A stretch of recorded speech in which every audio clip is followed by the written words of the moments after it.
I'll ask. She was here to discuss the plan size for a state. So she had a 1 hour meeting. So during that 1 hour, what were the main topics of discussion, and what is the amount of the plan size? Well, we had a very fruitful discussion as far as West Bengal Chief Minister is concerned. She had come along with her whole team of concerned ministers and bureaucrats. We had a वृद्धि को जो प्रस्ताव किया गया था वह आज यानी 1 अप्रैल से लागू हो रहा है। यात्री किरायों में बढ़ोतरी के अलावा सोमवार से माल ढुलाई भी करीब 5.7% बढ़ने जा रही है।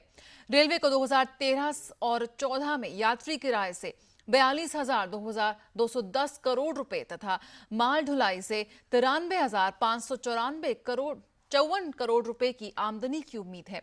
हालांकि रेल बजट में मूल किराए में कोई बढ़ोतरी नहीं की गई है, लेकिन आरक्षण शुल्क, सुपरफास्ट तथा तत्काल शुल्कों में वृद्धि का प्रस्ताव किया गया था, which can be heard across the globe. Thanking industry honkers for making India a talking point globally, Rahul Gandhi hailed them and asked them to join in a partnership with the government to take India forward. It was Congress Vice President Rahul Gandhi's first meeting with India Inc. He emphasized on forging a long-term partnership with it. But he also called for inclusive growth and said that all three components of the Indian society, that is the poor, the middle class and the businesses, must work in tandem.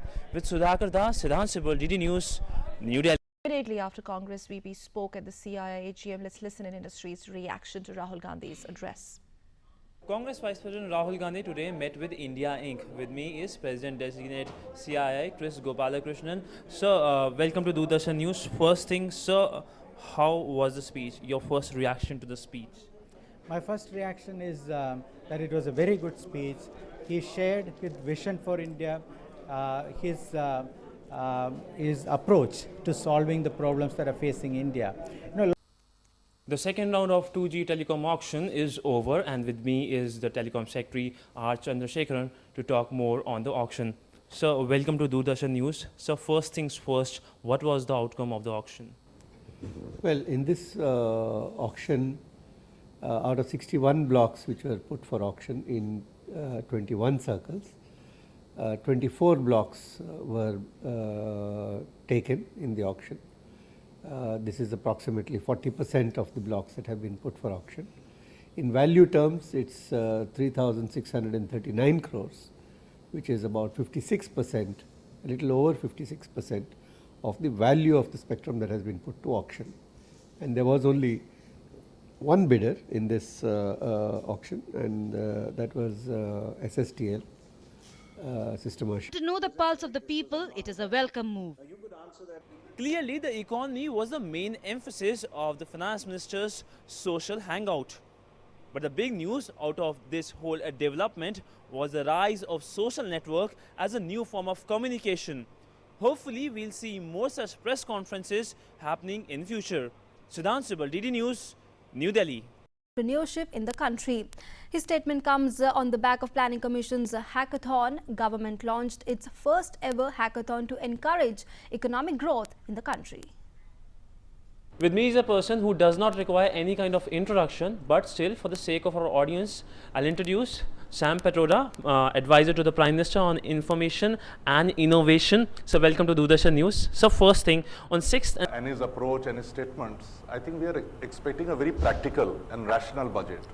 So what's your wish list for the industry?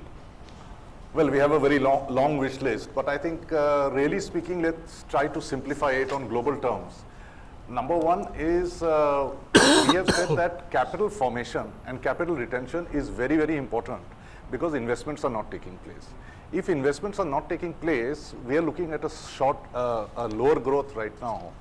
But we need huge amount of investment to build capacities for the future.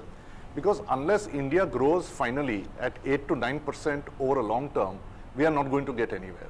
And I do not think that we have the capacity today to service such a growth.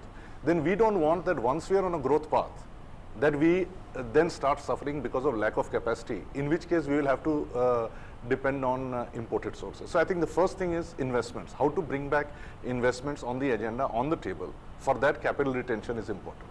The second is a global term. I think the ease of doing business in India.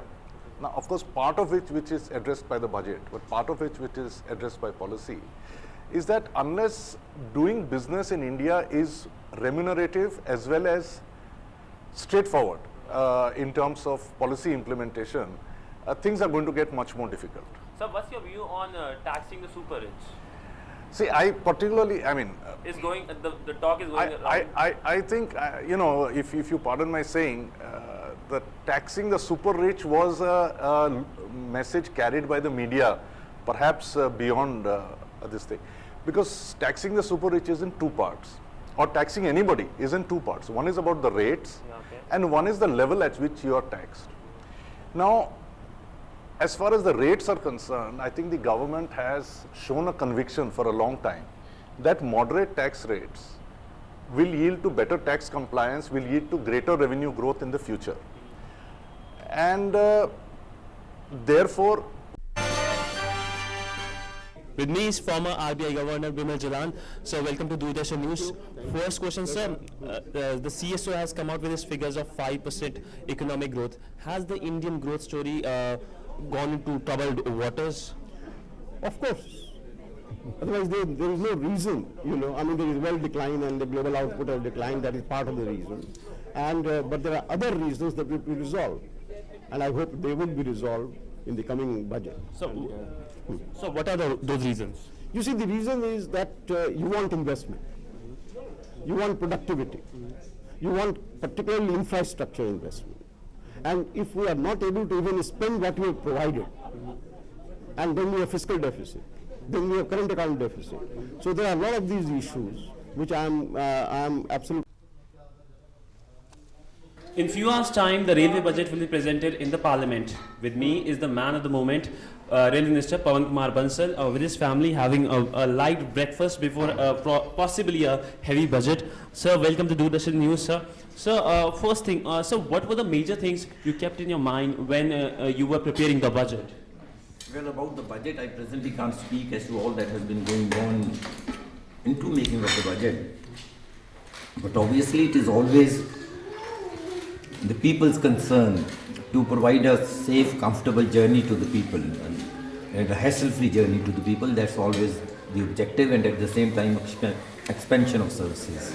So you traveled to Chandigarh by Shatabdi, it's a well-known fact. Sir, as a common man, what are the problems do you see on the rail? With Doordarshan News.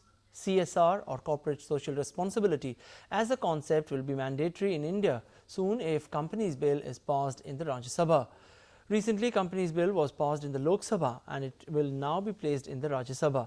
The bill makes it necessary for certain companies to give 2% of its net profit. I have with me O.P. Rao, Secretary in the Department of Heavy Industries. So first question, what is CSR for you? It's basically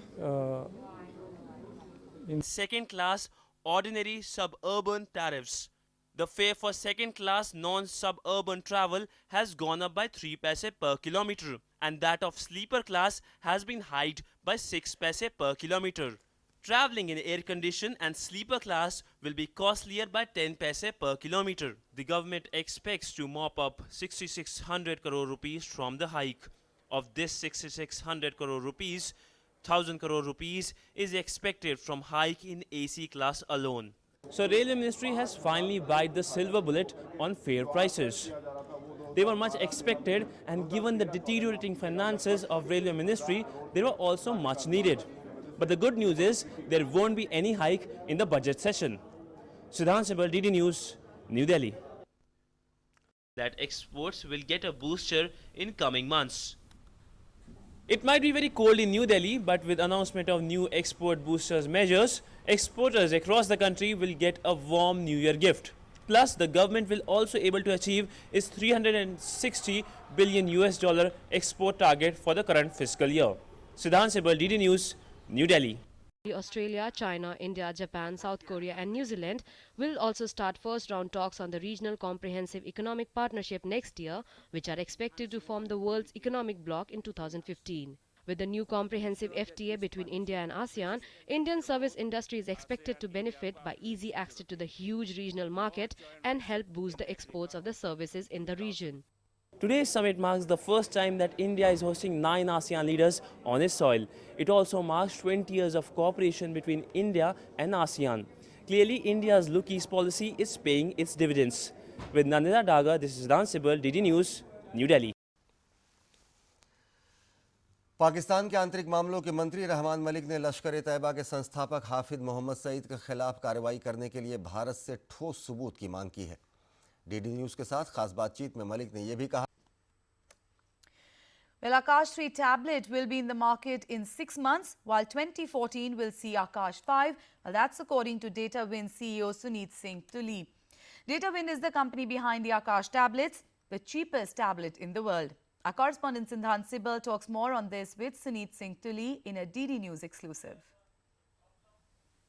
I have with me the CEO of DataWind, Suneet Singh Tuli, to talk to me on Akash and various other issues. So, welcome to Doordarshan News, sir. So, first thing first, sir, tell me about what's your belief about Akash. Thank you for having me. I believe that technology needs to be affordable. In India, we have 90 crore people that have access to cell phones, but less than 50 lakh people that have access to the internet. That gap, sort of a 10 to 1 and 20 to 1 gap, is primarily because of affordability.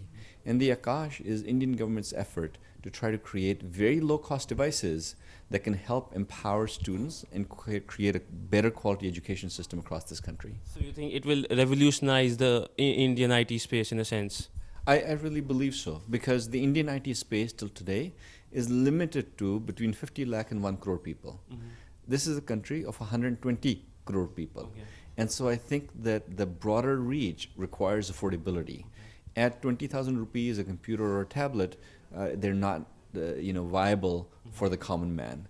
And I think these devices at 2,500 rupees and 3,500 rupees and 4,000 rupees, in that kind of price point, makes it a lot more viable. And certainly, I believe very strongly that affordability will revolutionize computing and internet in this country. So how many orders from the government? So the first order from the government is 1 lakh units. Okay. And the government then intends to put out a tender to procure 50 lakh units. In addition to that, they've put out a vision that they'd like to see all 22 crore students in this country equipped with low-cost computing internet devices. The initial, as I said, is 1 lakh, and then they'll scale up. Okay. Any orders from the private industry?